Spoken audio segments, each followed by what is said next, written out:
How big can I get my heart to be? Thought Media Network proudly presents How much love can I get flowing out of me? The Real Talk Sisters. Deep, unfiltered, soulful conversations with Reverend Dr. Pjae Stanley, Reverend Kim Andrews, and Reverend Melinda Wood Allen. How big can I get my heart to be? Join us for Real Talk on Real Issues. Tuesdays, 2 p.m. Central, 1 o'clock Mountain. And now, let's join the Real Talk Sisters. How big can I get my heart to be?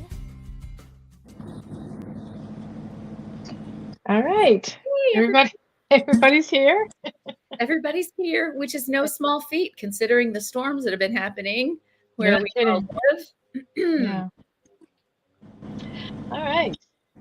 So one of the effects of the storm that you may be hearing from me is that there's a leaf blower outside that keeps going back and forth outside my window. So if you hear, well, there he is again. Okay, forgive me. I'm Reverend Melinda Wood Allen, and I'm so glad to be here today with the Real Talk Sisters for some real talk. I love you guys. absolutely love you as well. And I'm Reverend Dr. Pjae Stanley, and I'm the Senior Minister, Spiritual Leader of Harmony Spiritual Center in Fort Worth. And it is so good to be here with you ladies today. Thank you. And I'm Kim Andrews, Spiritual Leader at Unity Spiritual Center, Saxe, and sitting in my car, and so glad I could still be here in some shape or form. Yes. Absolutely. We are so glad to have you. Yeah, absolutely. Sitting in your car because the power's out in your house. So we'll Yes. some prayers for you. Thank you very much. Yeah. Yeah. You learn how to just roll with it, which is what we're talking about today. Exactly. Just live. Just live it. So exactly. So we'll get into more of that. That unity Mel, did you have principle number 5. Yes, it is. Absolutely. It's not enough to know the truth. We must live the truth. Yes, through thoughts, words, and actions. We do our best by living the truth we know. So how does that look? How does living the truth look? What does it look like? How do we do that? We're talking about that today. Yeah. Putting your money where your mouth is. Yes, put your money where your mouth is. And today it's looking like, power's off. Okay, we're safe. We're sound. The house hasn't been breached. And there's no flooding in my house. We're all safe and healthy. And heck, we lived for many years without computers. And even though I did sit down at one point and tap my mouse, and I thought, what am I doing? And I can't tell you how many times I walk into a room and flip on a light switch because it's just habit. I know. Just what you Exactly. do. I'll carry a candle into a dark room, and so I can see the light switch to flip it on. It's so funny how we do that. Which is probably a nice segue into the topic, because it is. It just is. As we affirm things, as we live things, and we know that there's a presence greater than anything else in this world, stuff does happen. And then how do you live the truth you say you know, and the things you say you believe, and how do you live from that? So that exactly means correct. I'm not thrown off because the power's off. It might get warm later on. I grew up in a house without air conditioning. It's all good. About that. I can still get some things done. You just do it without power. We brought home lunch. Usually I like to warm it up. It was lukewarm. I lived. I'm still here. And all is well. Exactly. And so all is well. All is well. And so I was thinking about, I know you, Melinda, you have a quote that you want to share with us, and I want to share this quote from Epictetus as well that I think I'm gonna just put it in the chat right now. Oh, you guys put it in the chat. Great. It's a quote from Gandhi. It's one of my favorite ones. He says, "Happiness is when what you think, what you say, and what you do are in harmony." Exactly. What I like to say is, when they're not in harmony, that's hell. The gap between what you believe and how you live is hell in your life. Exactly. And the way to have heaven in your life, happiness, truly bringing heaven to earth, is making sure that what you believe comes down into your life, goes through what you're actually doing. You know, and one way to, what happens is that we fall back into habit. We were talking about flipping a light switch. You know, even though we know the power's out, we do things out of habit. And so it takes a long time, in my experience, an epiphany into a new understanding is very nice. It feels good at the moment, but it doesn't do anything until you put it into practice. Exactly. Yes. So exactly correct. It can take a long time. It can take a lot of practice for that way of thinking to become habit, rather than the way of thinking that you grew up with and that so many people around you are holding on to. And you know, it's, you get habituated to a certain way of thinking and a certain way of living, that even if you believe something different, it can take a while to habituate yourself to doing it differently. And doing it differently, that's where the rubber meets the road. I'm using a lot of cliches today, but doing it differently is how life changes, is how things get better, is how we transform, by doing it differently, not just by learning something different, but by actually doing it. It's always about the action and the activity. There's a quote by Epictetus, and I'm not sure if I say his name right. I just call him Epictetus, but one of the Stoics, and he said, "Do not seek to have events happen as you wish, but be grateful to them to happen as they do, and all will be well." And I was just talking with Melinda and Kim before the show started, and I had a friend who would always say, "Well, you know, it is what it is." And I would say, "Yeah, what does that mean? What do you?" But now it makes such perfect sense, and just to be able to say and mean, it is what it is, and so we don't worry about it or try to make it something different. That's, you know, that's part of I live the what is now, and not try to make it something else. Wanted to wishing it to be more or less or any number of things. Rail against it for being other. Yes, yes, rail against it. That's a good way to say it. Yeah, That's we create that tension when we go, okay, here's we what it is. absolutely do. Where do I go from here? Right. Exactly. I had a And little so, Yorkshire Terrier who went completely blind while and he was the cutest thing. He adapted like this. I mean, it just, I would take him outside and I would set him on the edge of the patio. I couldn't take him on walks anymore, but I'd set him on the edge of the patio where he could feel the yard and the patio. So he kind of knew where he was. I always put him in the same place. He'd run out in the middle of the yard and start running circles and getting larger and larger circles so he could really get some exercise. And then he'd come back to that same edge of the patio and wait for me to take him back in. beautiful. Talking to the vet about, you know, what, think about if a person goes blind, you know, Right. late in life, The railing, to go through. And she said, I think it's because animals just go, here's what is. They just respond to what is. They don't spend any time going, oh, I've got blind. What's going to happen to me now? You know, we put so much energy to wishing things were different than they are. Whereas this little dog just went, okay, today I can't see. What other senses do I have? What do I got to work with here? And he just went to work with it. Exactly. He was, in many ways, you know, quite a little teacher. Absolutely. As they often are, right? As they often are. Yeah.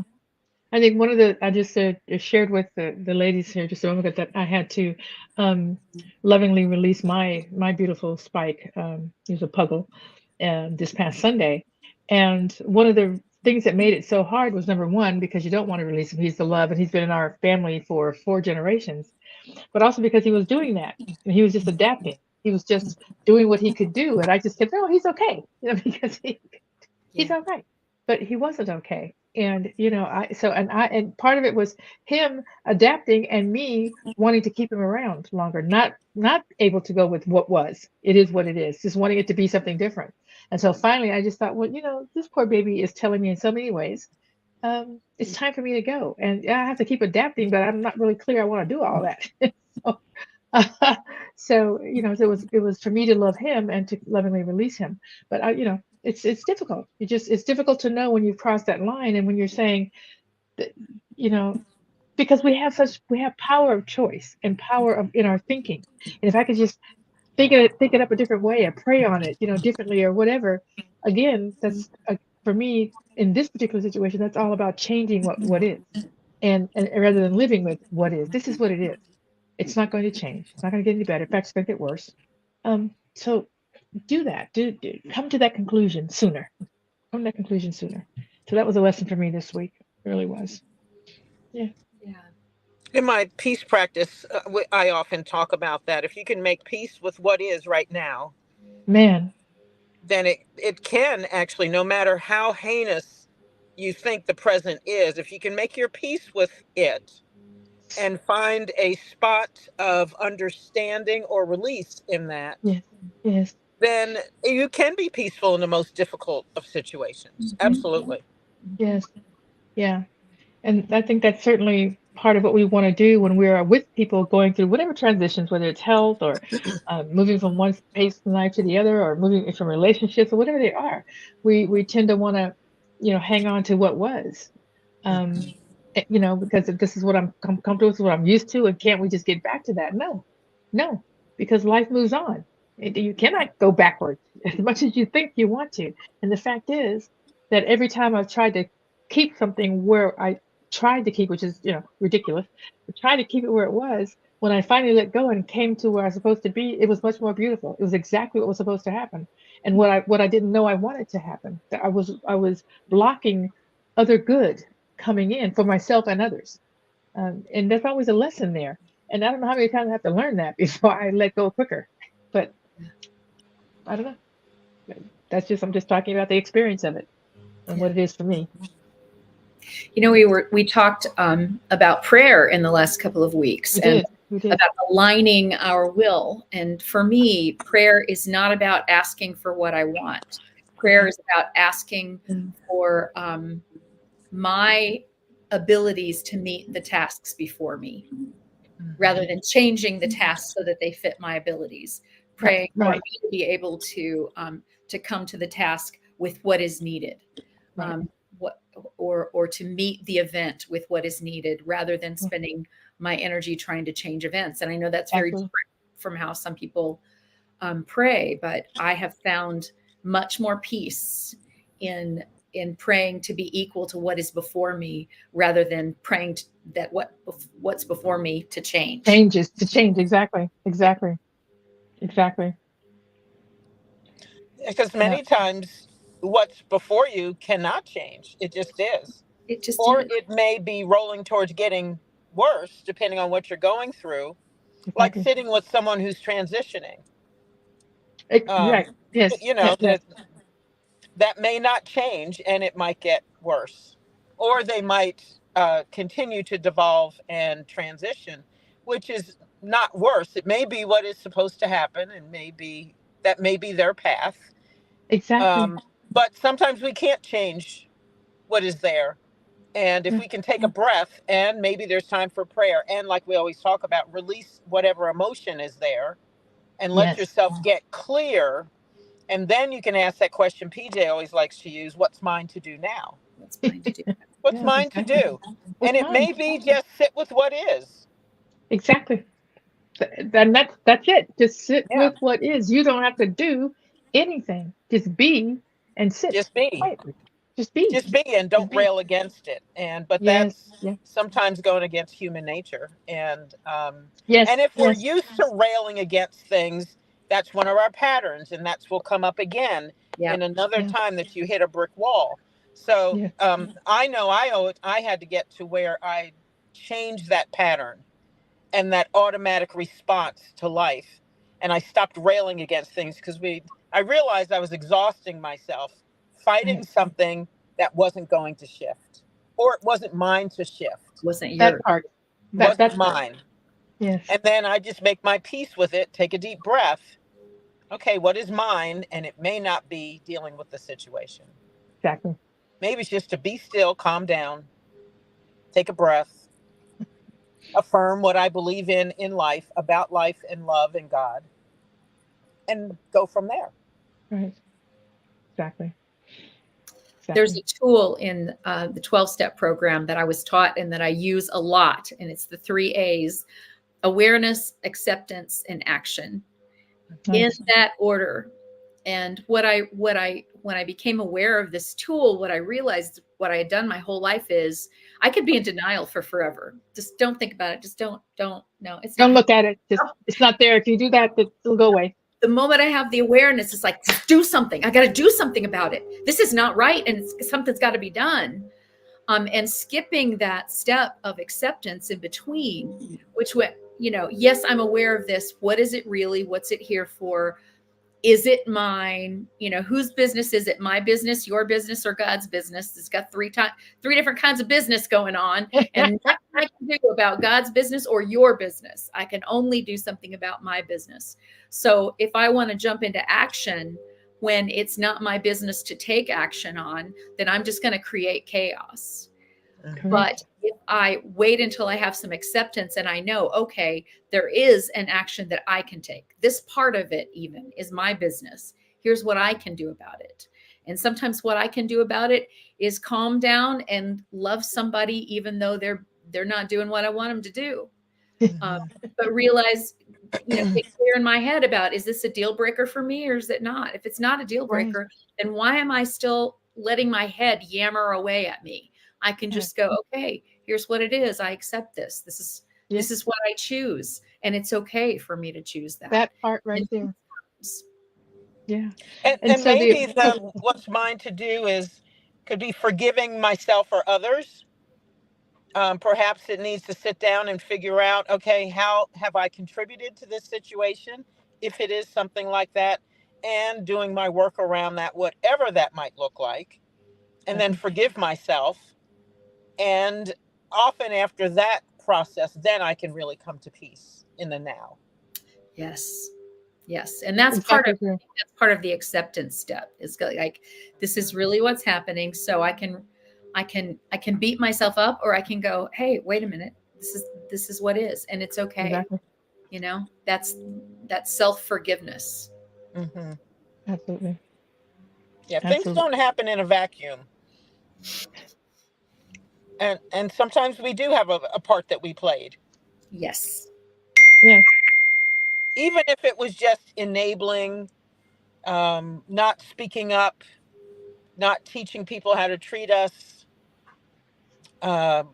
accepting the unacceptable, not putting boundaries. Mm-hmm.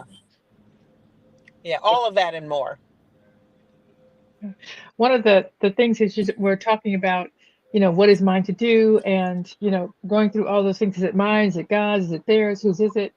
And we talk a lot about knowing thyself. That's such a big deal, to know who you are, what you value, and so in the thing, when I'm looking at I live and putting the truths into practice, for me it's about, if I know, and this is a big thing for us, I think, in New Thought, is being aware that all of us are individualized expressions of the one love, which means that everyone is capable of living the life they want to live, figuring out their own issues, unless they ask us to step in. And so, just coming to this understanding, uh, accepting life as it is, meaning that everybody has the ability to live the life they want to live. If they're not living the life they want to live, and they want something else, and they think you can help, see all this stuff, then they can just say, hey, Pjae, I kind of like what you're doing there. Melinda, I like what you're doing there. Can you share that with me? And until they do that, they're good. I feel like they're good, and they don't really need, Pjae to step in and tell them all about it. So that's part of the I live thing, is living the truth of who I know we are all, we all are, who we all are, what's available to us and through us, through the mind of God in us. So that to me is another part of the I live thing. Yeah. I live the truth. That if this is true for me, that I have this power, this energy, then it's true for everyone else. Correct. They don't. Correct. God doesn't have grandchildren. He doesn't have to go through me in order to help you. You can go through it. You got to direct. Yeah. Exactly correct. Exactly correct. So it's a good thing for me to remember during the years, especially my daughter's teenage years, when I worried about her a lot. I would just remember, wait a minute. She has her own direct link to higher power. She has God in her. She doesn't have to get it through me or from me. She's got her own. And it's such a comforting thing, and it changes my behavior toward my loved ones when I recognize that and and honor and respect that, because really to do otherwise is disrespectful. It really is. And it really is what we want. We say we want is actually what we want. It's back to what you two were talking about earlier about the habit of, the habit of being the mom, particularly when it comes to our children, being the mom. Because, we do have to, when they're little, we do have to kind of come in and say, baby, this is probably a better way to go this way than that way. Watch when you go across the street. All those safety rules and issues. And at some point, we have to realize, all right, they know enough about that. Now this is about them being their creative self. And now we keep interfering or interjecting, then we're putting their lives on hold. We're trying to live through them or whatever it may be. And so these are all things that we get to remind ourselves of. Being with wonderful people like yourselves, I get to be I can be reminded of my humanity and when I'm not showing up as God or allowing someone else to show up as God. So this is again, for me, part of the I live. I think we're about coming up on a break time for us, and we go ahead and do that, and we'll come on back to this great conversation. Right, awesome. Hey.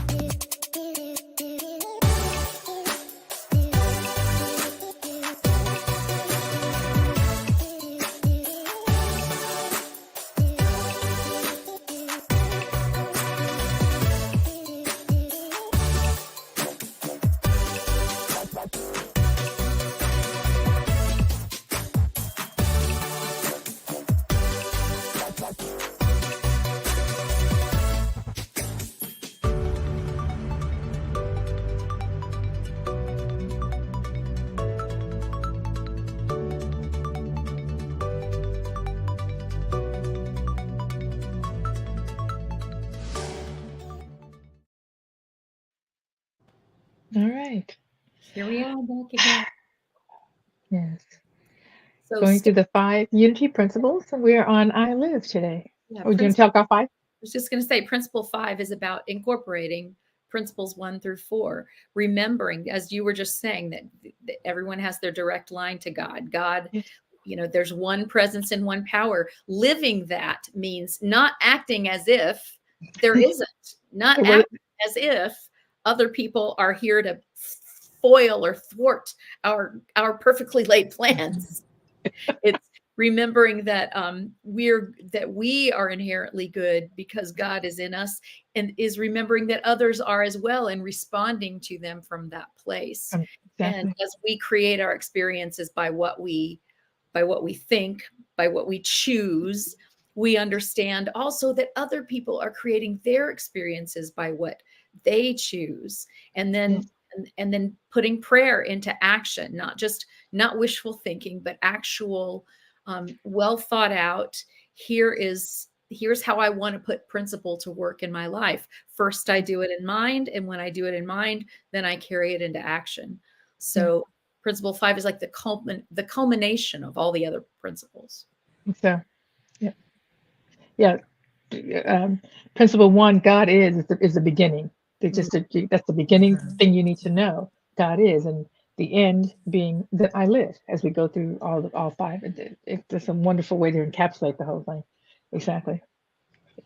And some days it is a stretch to figure out, how do I live from that, everything that we said we believed, and then to really incorporate that into our lives, sometimes long term. So, and I think that especially comes up if there's something we want to manifest, something that we are working on in our lives. We want to become more abundant. Maybe we want to be more healthy. I've loved Myrtle Fillmore's book, Healing Letters. And she talks about very candidly and openly and sometimes quite forcefully about what this I live could look like. And especially if you're affirming something like vibrant health. And so she says that within your power, do what you can that demonstrates vibrant health in your life. And it may be like, if you're flat on your back, maybe that looks like doing 3 or 4 arm exercises, and then the next day doing 6 or 7. but do something that is starting to help you live that very thing now, even if it's a very small step. Correct. I love it. That's exactly it. That's exactly it. So yeah, don't even add to that. That's exactly what it is. Yeah, I Mhm. Mark remember said we were, empowerment. yes, I remember when we were wanted to do some work on the house, and there was quite a few projects we had, and we went through a process of getting a HELOC, home equity loan, something. Now Okay. it just went out of my mind. That's okay. But I remember walking around the house. One of the things we wanted to do was get new siding and or have it painted. And so we went through that whole process, and as things were going, we were writing contracts. I remember them saying, okay, and when do you want to put the money down? And I would just give them a date. And then every single day I would come out, I would look out my window and say, oh my gosh, how beautiful my house looked with the new paint and everything else. And I just love it. It's glorious. And I would be thankful for it in that moment and say, thank you for all of this just coming to fruition. I'm so enjoying this manifestation. And it happened just like it did. I was able to write the checks exactly when I said I would. The house got painting. I had that same glorious feeling when I looked out the window. And so I never wavered, Right. never wavered. And I had that question asked many times. Okay, do you really want to do that? Sure, I'll have the deposit on this date. And that and the day it happened, and this was the way people took issue with the secret, that maybe it gave people false hope, and that they would still, that it would be all about the outer signs. It would be all about the getting the stuff. And I can tell you, for every single thing that I manifested, it was no longer about the stuff. It was about how me feeling my connection with the divine and Exactly knowing correct. that the promise of fulfillment, if we are claim something and we are thankful for it and we stay in faith, then it shall happen. That's exactly. Exactly. And it's just so interesting to me how we can say that the universe is abundant and that I am an individualized expression of the one, meaning that all abundance, all power, everything flows to me is mine. Um, and yet we want to say, well, it can't be about the getting of things. Yeah, actually, it can be. That's not what it's all about. But why isn't it part of it? Why not? Because the universe is abundant, and we don't have to. Whatever you see for yourself. I think what you just were talking about, Kim, seeing your house, seeing the the wall up, writing the check, saying, giving a definite date. I think this is all about how you do manifest things by seeing the vision, living from that energetic space where the vision is. Because if you already had that energetic space, if you're already there, you would have it already. So part of it is saying how to move forward, claiming where you want to move forward, seeing that vision of it, seeing it all the time. And so when you do that, you are in that energetic space of where that vision and that future is, and you pull it into reality. That's what we say we can do. And yet when we do it, then we get a little pushback about, oh, it can't just be about about manifesting. It's not just about that, but it is a part of it. We're not taking anything away from what we're saying is possible through the mind of God in us. So this whole separation of us, it can only be the energy, it can only be about healing, it can only be about doing good stuff. It can't only be about anything. It's about all of it. All of it. All of Yeah. it. Yeah. Or Yeah. or there are limits that we put on. I've That's us. decided it's a limit, and if I've decided it's a limit, then it is. Yeah. Then it is. Then it Then is. Then it is. Yeah. Exactly. Yeah, it can be about the stuff if that's what you want.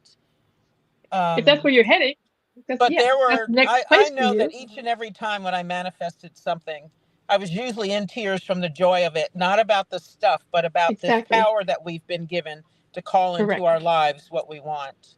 Exactly that. And that issue did not involve another person. So I can't do that with someone else and say, God, I want to manifest my husband being nicer or bringing me flowers more often. It's not about that. It's not. It's It was not. about me and myself and my level of consciousness about bringing Exactly. something in. And so I think people need to be careful when if they're trying to change a situation, but it's right now it's about them trying to change someone else. Yeah. Correct. But it's interesting that you brought that up, because no, you can't make your husband bring you flowers more often. However, if you put yourself in the mind space that you want to be appreciative and grateful for what your spouse does, then you may notice 12 other things that your spouse does that you weren't grateful for, that were as good or better than flowers. Correct. And is it because he suddenly starts doing these things, No. or is it because you notice them? Who knows? Yes. But you're in the mind space of appreciation. And when you're in the mind space of appreciation, then the blessings just pour. They do. Correct. And back to what you're saying, Kim, and I think you're saying the same thing, Melinda. It's about this relationship that we develop with the spirit within us. And we're all living with paradigms and ways in which we think life is supposed to be, coming from childhood and old relationships and old things to know. And those things are there. So when we start to do something different, those old ones, start coming up, and you guys say, no, that's not my truth. That is not the truth at all. And releasing some of those ideas of what we can or can't. We can have it all. It's the only limitation is what you're willing to believe you deserve, what you're willing to believe is yours, and it's all available. It's all available. So it isn't about other people. It's not about changing other people. As you just said, I love that about saying to make me more. Let me see more of what is already here that my husband is doing, or whatever it is, the situation. Let me see with clearer eyes. Because I'm looking at a particular thing to happen. Well, but what that thing represents, maybe it's happening in so many other ways already. I love that idea, because that is absolutely true. That's absolutely true. Yeah. So. Yeah, if we can change our mindset, it really does we live with new eyes. We do. I mean, how many times have you thought about, I can't, it's ridiculous how many times it's come to me that, oh, I'm ready to go, to learn this, and I need to get this book. And I already have it, been having it, sitting on my shelf. But, I mean, been having it. Yeah. Where'd this come from? Who bought this? Was I supposed to read that? What the heck? Who put that there? Yeah. Okay. Yeah. I love that. When I wanted to manifest a committed relationship, I remember, I did sit down and really think about what it is that I wanted in a relationship, and what this man to represent, and am I bringing that same thing forth into the world? Am I expressing that? Am I living that now? Yeah. And then attracting the right mate into my life. And it was just like you said with the book. When I finally got to that place in consciousness, I turned around, and here he is, my coworker Quentin, who he and I were great friends. I looked at him and I went, oh, he's there. So they've been circulating in my world this whole time for 4 years. Yeah. 4 years. Exactly. But first of all, I had to get myself ready for that. This is the thing. And then once I was ready, my eyes opened, and I said, there's the guy right there. Yeah. Yeah. Yes. Our relationship is a testament to that tortoise in the hare. And then he went, finally, duh. Slow and steady runs the race. I tease him about that all the time. Slow and steady, baby. Slow and steady. Slow and steady. Because, he wasn't the fancy one. He wasn't the one to, all the stuff people think they want is, can he take me to the right places? Does he know the right people? Are we the power couple? Whatever it is. You wear the right clothes. Can you say the right things? And really it was about someone who was just grounded and peaceful and joyful in his life and comfortable in his own skin. And a lot of times that's very, very quiet. So the same things that attracted me to other people were not the same things that were what I treasure the most in this relationship. Exactly. Yeah. Exactly. And so it wasn't until I got myself together in consciousness and then affirmed and prayed about that, including my relationship with his family and his relationship with mine. Yeah. that thing, all of a sudden my eyes were opened, and it has been just 22 years now, peaceful and joyful. So Yeah, and I knew I it is didn't want something with drama, but I had to live that and make sure I had no drama in my that part. life. Yeah. Yes. Exactly.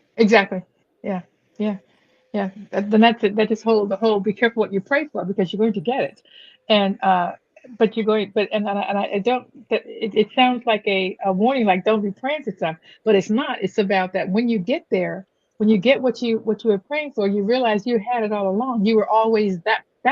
You were always that. It was always available. Yes. You hadn't what's the word, because you were just saying you hadn't actually focused on it and said, oh, there it is, this is the clarity in your own mind of what you're looking Mhm. for, getting that clarity. And I remember telling you guys when I came back from the conference a couple of weeks ago in Dallas, and this young black girl, she just said, what funny girl and so wonderful, and she said to me, PJ, you don't have a man in your life, do you? And I said, no. And she said, no, because it is all over you. She's saying, no, get away, stop, whatever. And so, since she said that, I've let go of that. That's she's absolutely correct, because I'm so fearful.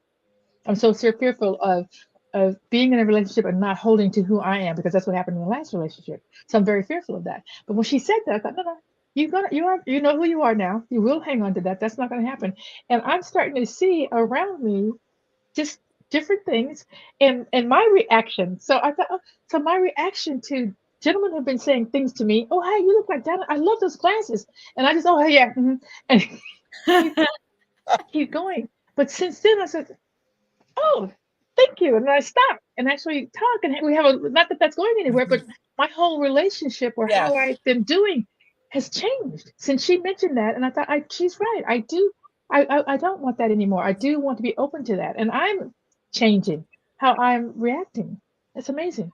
It is absolutely amazing when you finally wake up your own eyes to what it is you want, get some clarity about it, and then let that come in. That's all you're doing is letting it come in. It's there, just letting it in, letting it in. Yeah, yeah.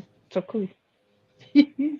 I know with it, even with something like abundance, when if you're living paycheck to paycheck, but you want to get beyond that, sometimes it's about, so how do I live that if you don't have the money in the bank now? And Right. sometimes I know when I started struggle with things like that years ago, I might tip $1 more.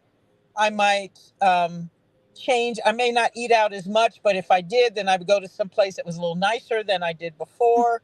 Yes. I remember going through my closet and I think we talked about this before. I'd go through my closet and look at things that I was wearing just because they were full. Oh, I can sleep in that shirt now. Why give it away?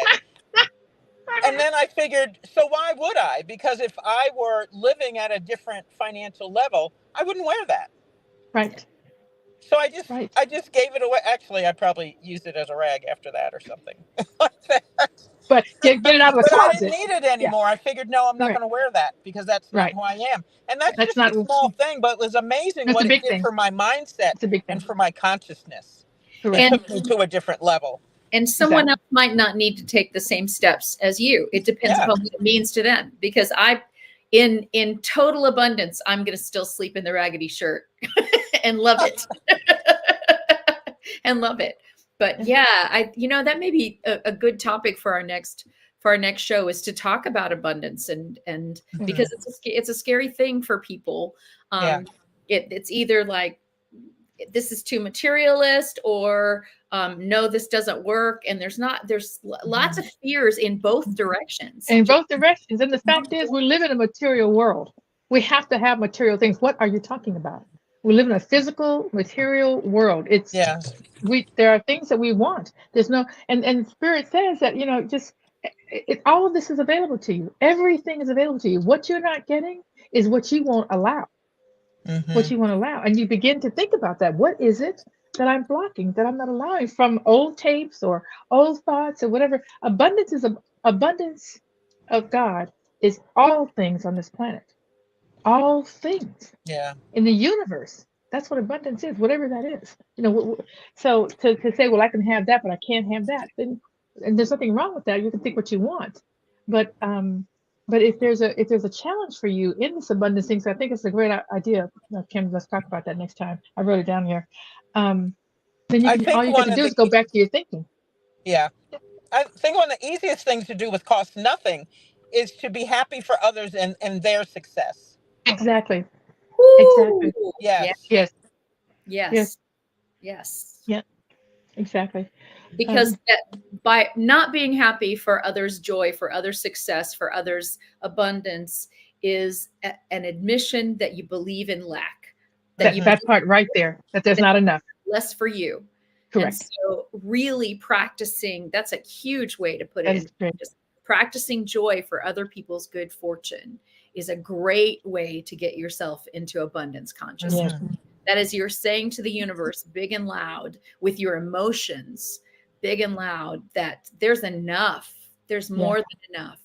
There's enough for all of us. Yeah. Yep.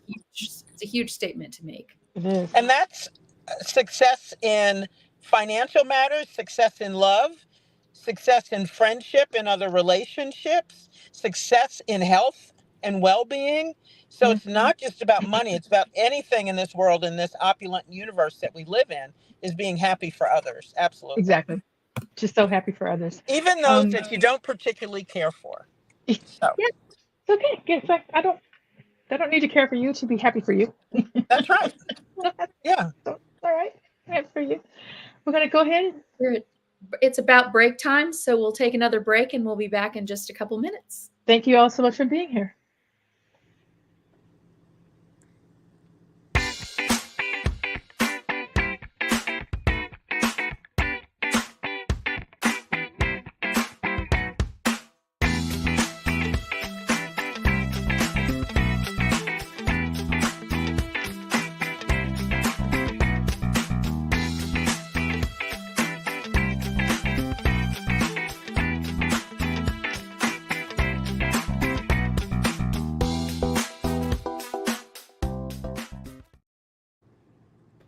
All right. And we're back.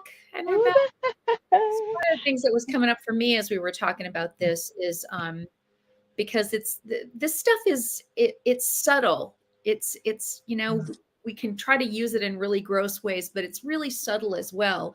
And when we talk about healing and bringing healing into our lives, one of the things I've really come to understand is that a healing and a cure are not always the same thing. They're not the same. No, they're not the same. Not necessarily. Be healed, and sometimes your healing will happen in the midst of your disease. Yeah, I agree. That's a hard thing to say yes to, because we want what we want when we want it.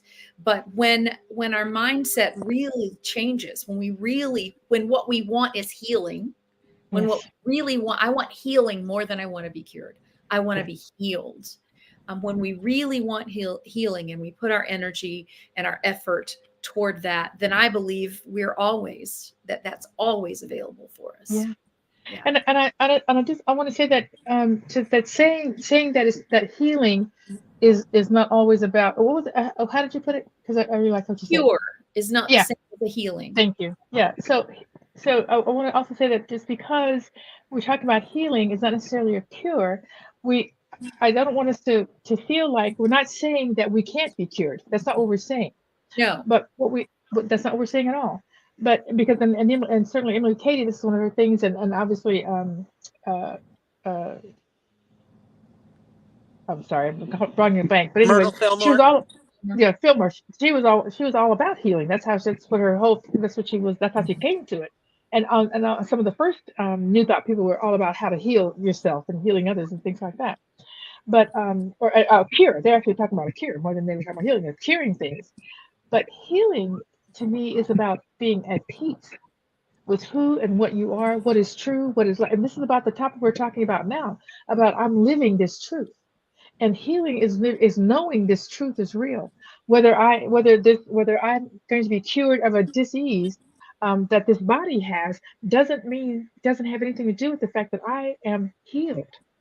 Because I know the truth of myself. I know the truth of what's going on here, and this is mine to do right now for whatever reason, and to be with God in this place, in this thing, in this whatever disease I'm going through. God is with me. That's to me the healing part, knowing my connection at all times. That God is with that. me. God is bigger All the time. than all Yes. of this. Anything God that is I'm going through. Got exactly. Got Yeah, exactly. they So say cure is about the body, healing is about consciousness.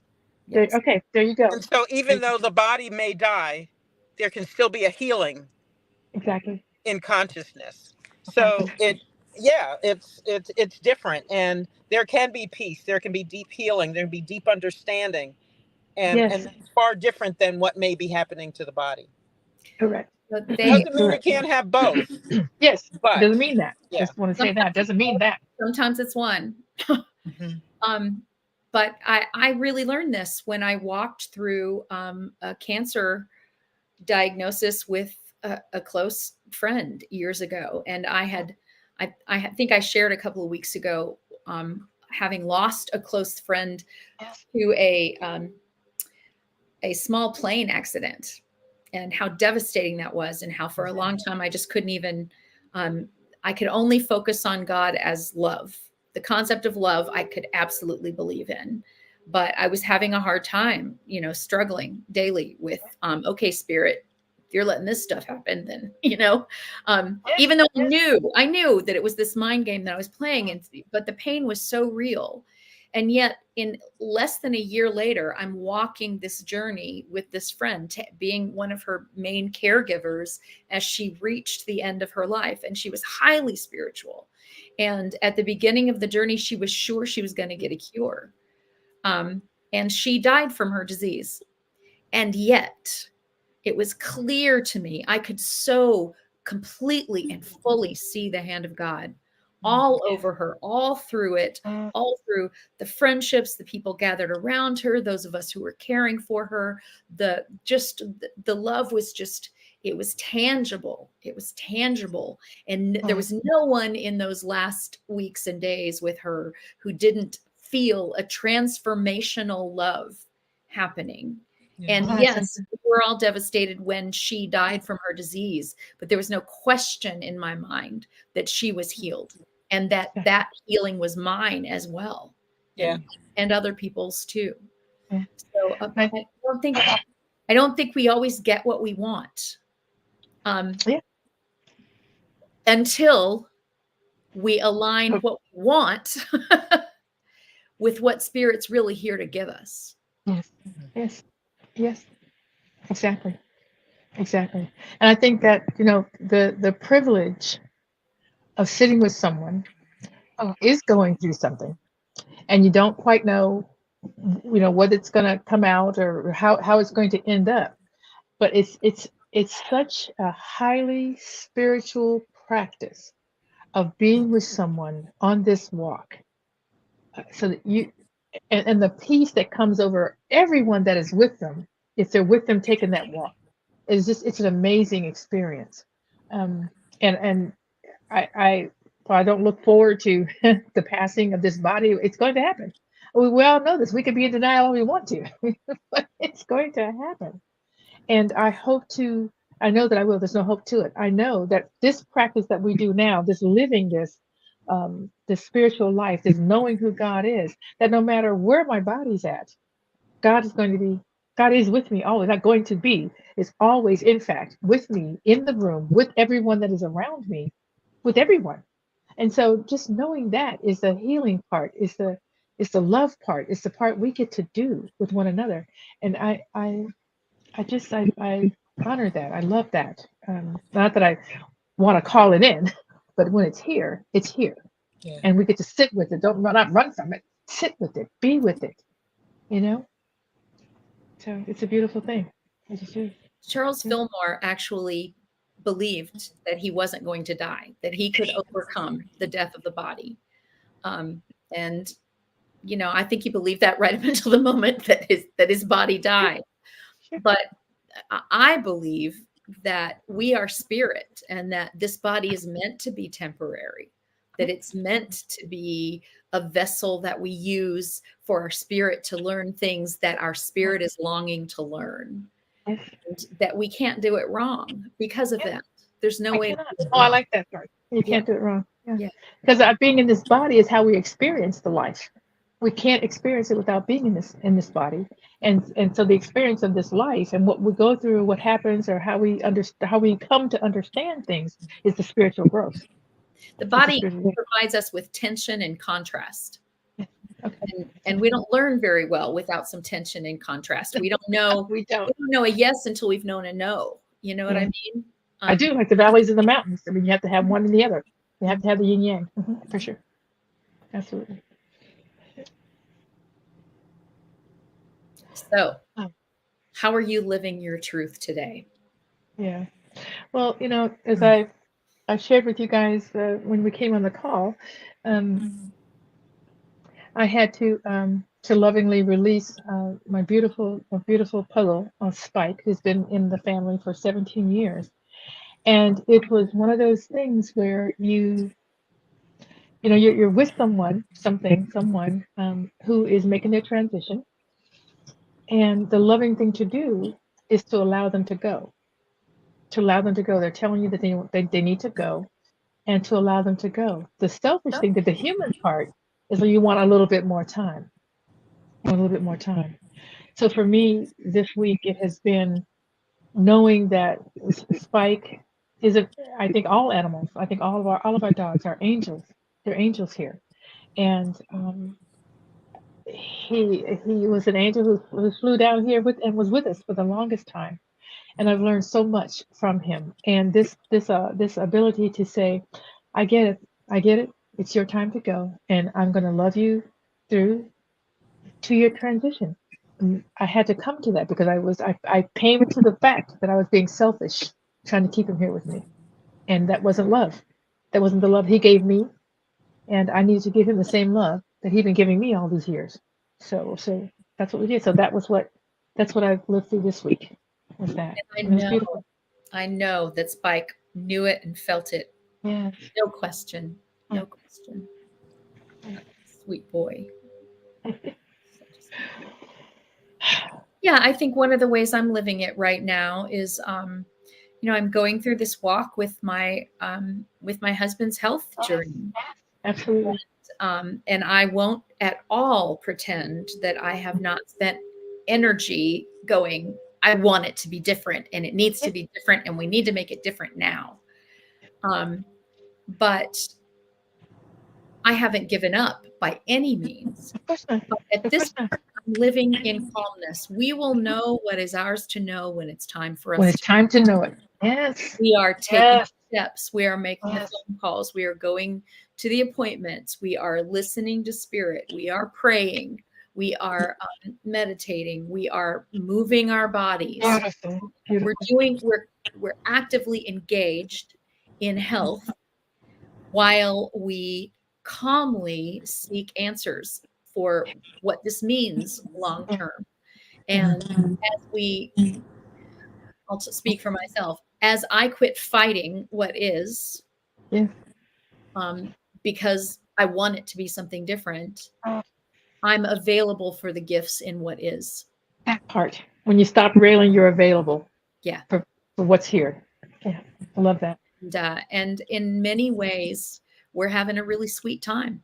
I know you are. He's home all the time. I'm usually here with him, and it's a sweet time. Yes. So it really is. Not knowing what's next, knowing what my druthers are, but also knowing that I absolutely trust God. I absolutely trust God. You don't want to miss a moment of this time railing about something else. Yeah. You know. Yeah. And I get that. I get what you're saying. Yeah. Yeah. And I'm living it in this way. So we have decided we're selling our house and we're moving to another one. We've actually landed on the house that we want, but it's contingent upon us selling the one we're in, which isn't quite it'll be in the market in another week.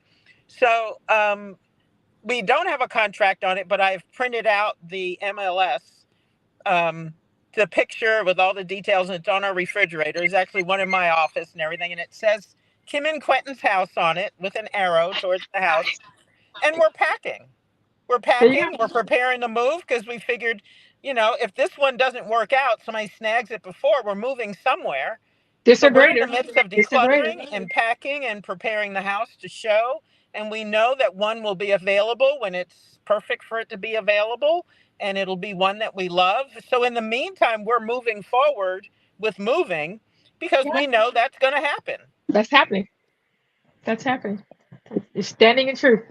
Standing in that truth. And so it's been, as packing and moving, as you know, Melinda's just done it. You're still doing it. It's extra work. It's not like I wasn't already busy. It's not like I didn't already have a full plate. And so that's another way that I'm living. I am affirming that I have plenty of time and plenty of energy for everything that has to happen all along. Even after I get in that house, I still have plenty of time. And I affirm that every single day. And I have to reorder priorities. That's what I do. If I have to stay up a little bit later, but then take it a little easier the next day because I've spent a lot of energy, I do that too. And I'm practicing being grateful for all of it along the way. Yes. Yes. So you got to be ready for this. And it took some time to think about, how do I live this? I sat in prayer. I had some meditation about that. What are some things I can do now to prepare and to signal to the universe that I'm ready? And this is a yes, and I have my arms open wide. Yes. Yes. Yeah. I love that. I love that. I love that. Asking the universe, what do you need to know? What do you need from me? How do I signal to you that I'm ready to go? What needs to happen here? And I think sometimes we get into this concern about whether I'm doing stuff right. Am I doing stuff? Is this the right way? Am I hanging on too much? Everything that we concern ourselves with, we can just go to spirit and go, what do you need? What do you need from me? How can I make it clear? What do I need to do? So send a clear signal. Yes, absolutely. Send a clear signal. So this is how you live it. This is how you live it, in constant communication with the spirit in you. Constant communication. I mean, just and realize that every action is communication. Everything. Everything is a communication. Everything that comes back to you. So it's just this is a beautiful thing. It's a beautiful thing and a beautiful time. So we got about 3 minutes left. I think our producer is going to be wanting to wind this thing down. We've done a good job. We are doing well. We're doing very, very well down in 10 minutes of. We did. We did. I just want to give a little shout out about in terms of what we're going to do next week. I think we talked about talking about abundance and just allowing abundance in. Where we're going to title it, but I think I just want to give you guys a heads up of what's coming next week. We're going to talk about abundance and how we let the audience that's listening is how we allow that in. What are the things that happen within us that actually stops it from coming in? What are we, how are we being or doing or whatever that actually stops that abundance from coming in? What are the paradigms that we have that say, you can't have too much? And what does that mean? What is too much?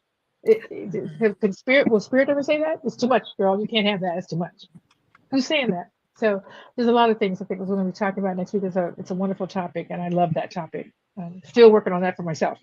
So, maybe that's step one, allowing it, right? Allowing. Yes. Oh, step one. Let's get some steps. I like steps. So everybody can find us on realtalksisters.com. If you need to email us, it's realtalksisters@gmail.com. And we are so happy to be here and so glad you all joined us and we're part of the conversation. Mm-hmm. And I love my two sisters here. You are a huge blessing to my life. And I'm so glad we do this together. Absolutely. Absolutely. I love this time. Thank you guys. Thanks, everybody. Bye.